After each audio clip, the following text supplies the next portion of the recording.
Hi readers, it's Mrs. Jerkins. I bet you guys are noticing that you are really starting to grow more as readers. You're probably reading for longer. You're making bigger decisions about how you're going to read. And even though I want you to keep working on that, and especially what we've been working on with those tricky words, right? Rolling up our sleeves and thinking about all of those things to help us read those tricky words. We're going to move on today to some bigger stuff for reading. So I'm very excited. So I want you to think back to some of the books you've been reading lately. And I want you to think, have any of the books made you laugh or feel sad or gasp or have any kind of reaction in any way? Because if you did, you were reading some really good writing, and that probably made you really interested and wanted to keep reading. So authors who write really masterfully and powerfully, they meant to do that. They wanted you. That was all part of their plan. They wanted you to laugh, or they wanted you to gasp. They wanted you to feel sad. So today what we're going to do as readers is we're really going to stop and think. We're not just going to react and move on. We're going to really stop and think about it. So here's what I wanted to teach you today.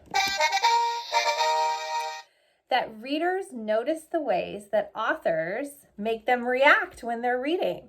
So when they laugh or they sigh or they gasp, readers will stop, reread, and then they'll start thinking, why did the author do that? And not just why, but how? How did the author do that?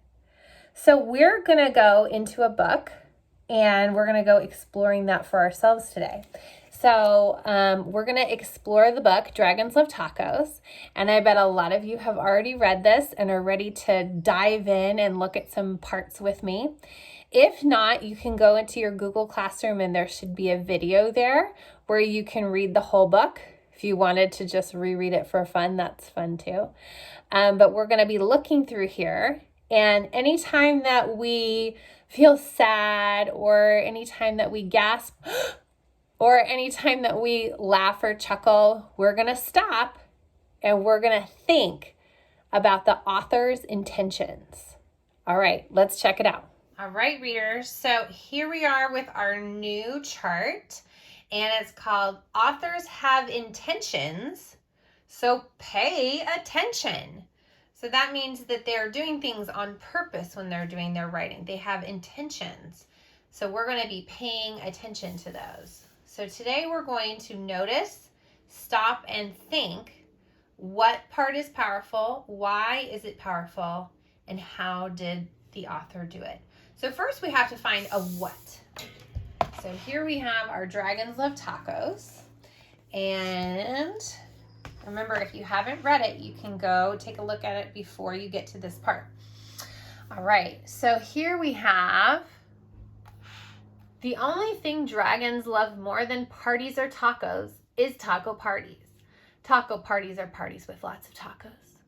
If you want to have some dragons over for a taco party, you'll need buckets of tacos, pants loads of tacos. The best way to judge is to get a boat and fill the boat with tacos. That's about how many tacos dragons will need for a taco party. After all, dragons love tacos.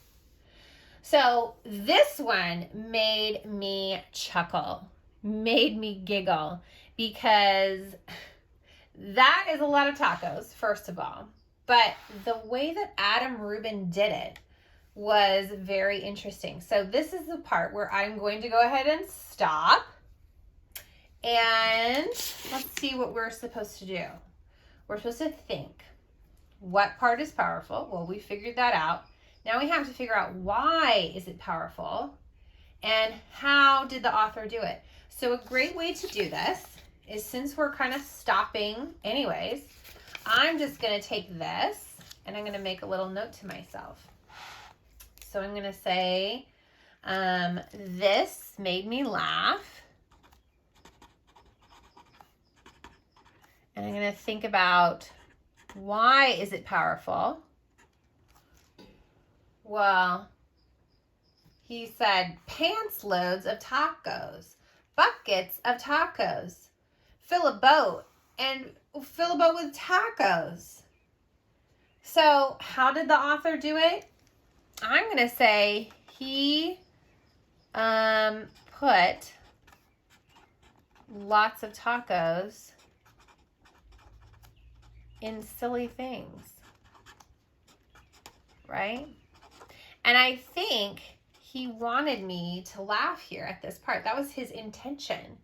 So he made it very silly. He didn't say, a bowl full of tacos or a dish full of tacos, something that would be normal that you could be putting tacos in. But would you ever put tacos in a pair of pants? No. Would you put them in buckets? No. Would you put them in a boat called the SS Taco? No. That's silly. And that was his intention, was to be silly. All right. So now take a look at this part over here. This was right before when he found the fine print on the jar of salsa about the jalapeno peppers. So now he says, dragons, listen to me. Do not eat those tacos. Those little green specks in the salsa, those are jalapeno peppers. They are super spicy. I know you love tacos, dragons, but you are not going to love those tacos. Do not let those dragons eat those tacos. Crunch, crunch, crunch. This part made me hold my breath and gasp a little, right? Because you're so worried. Every single dragon is about to put a taco in their mouth. And what did Adam Rubin do? I definitely noticed. This made me react. This part is powerful. And I'm thinking about, why is it powerful? Right? He's making me have this reaction.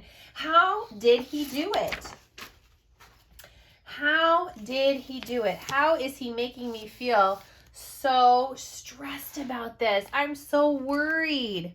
So I'm going to say, I felt stressed and worried. And I'm thinking about, how did Adam Rubin do this? Well, he did a whole sentence. He wrote a whole sentence in what kind of letters? Capital letters. Capital letters. And then to add to the suspense, he put this crunch, crunch, crunch, where you're just so worried to turn that page, right? The last words are spaced out.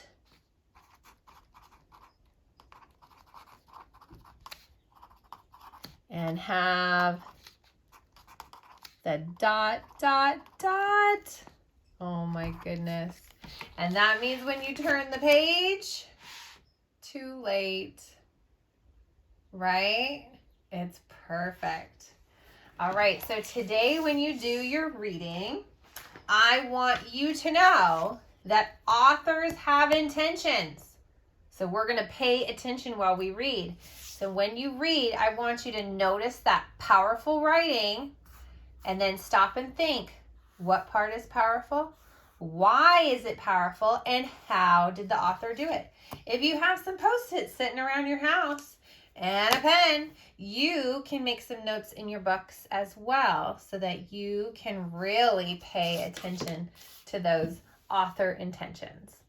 All right, have fun today.